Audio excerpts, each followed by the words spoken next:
And so apologies for the interference.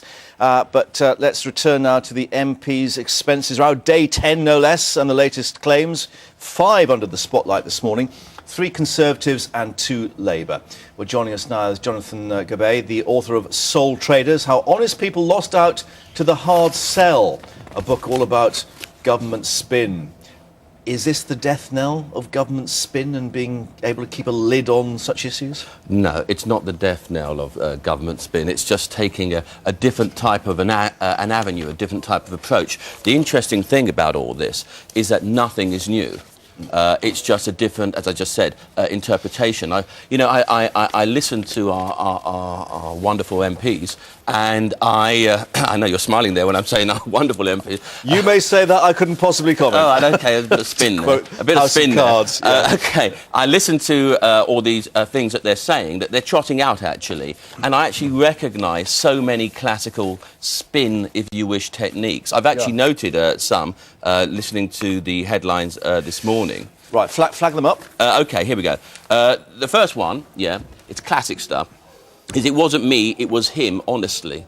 And so you have one person blaming the other one, one person blaming the other one, but of course they're all to blame at the same sort of time. Michael Martin, the Speaker, being one person being blamed by many. Absolutely, but I wouldn't want to comment on that. No. OK.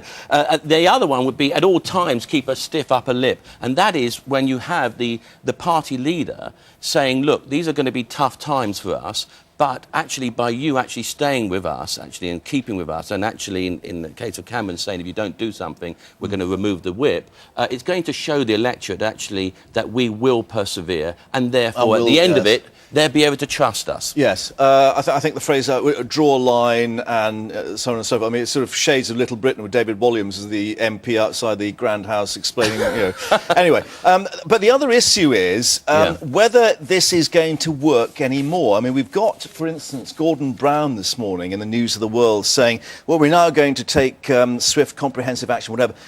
It's gone too far for that, hasn't it? As I was saying to Peter Spencer, the electoral horse has bolted. Yes. And if they are trying to draw a line under this, which is another political phrase, it may well be too late. I think that the difference between the spin of now and the spin of yesteryear, if you wish, is that now, what with things like blogs, with Twitter and all the rest of it, as soon as something gets leaked, everyone speaks about it immediately. Yeah. Now, yesteryear, what would have happened is that they could actually cover things up for longer. And now assess how they're going to deal with it. Absolutely, they could assess it, they could speak to spin doctors, and the spin doctors could advise them and say, well, we think we should do this, we think we should do that, and take it from there. But now, everyone has to think immediately on their feet. You know what, the best kind of spin that there is actually a non-spin, if you wish, and that is just be honest.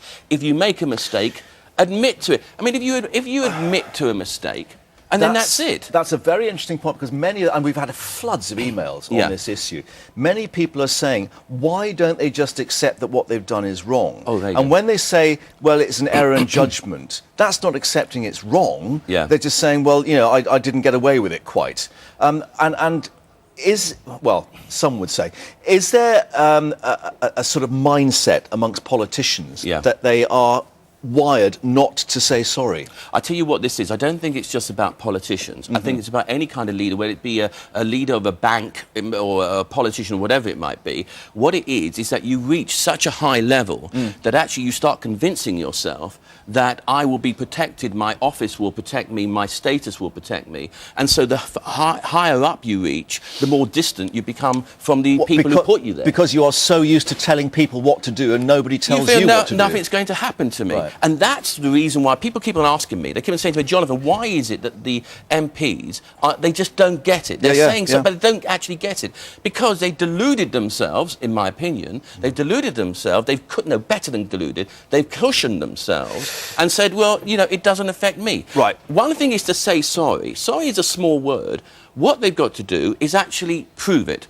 And I think that actually, from a spin point of view, there's another spin technique. This is a classic spin technique, which is speak to the people in the common voice of the people. And I think that Brown did that this weekend in terms of the News of the World, and actually said, OK, guys, and he spoke in very colloquial ways, saying, we're going to do something about it. Tony Blair with his tea mug and the thumb up. Oh, absolutely. Right. So this is what we've got to watch for in the weeks to come, is Oh, this? no, this week I'm going to make a prediction okay, here on yep. Sky News. The Yep. prediction is this, is that the two spin words of this week will be expenses and allowances, because the expenses will become the allowances and the allowances will actually become the expenses. Am I confusing you? Yes, and that's spin. Aha, right, we shall watch for that. And thank you for the expert advice. Thank you.